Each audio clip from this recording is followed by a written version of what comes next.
soc Toni Orensanz, periodista, soc de Falset, on visc, he viscut tota la vida, però més des de fa uns anys, perquè rondava per Barcelona, vaig decidir tornar al poble, que es viu millor.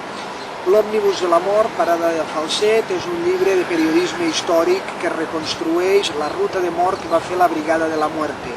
La Brigada de la Muerte era una banda del que se'n deia Incontrolats a l'estiu del 1936 i que tenien com a objectiu la neteja de la rereguarda de feixistes. I aquest feixistes, posem-li cometes, perquè feixistes podia ser una persona de Falange o de la CEDA, però també un republicà que fos contrari a la col·lectivització de les terres. Més enllà d'això, l'Òmnibus de la Mort és un llibre que intenta retratar com encara avui dia és difícil apropar-se a determinats aspectes de la guerra civil.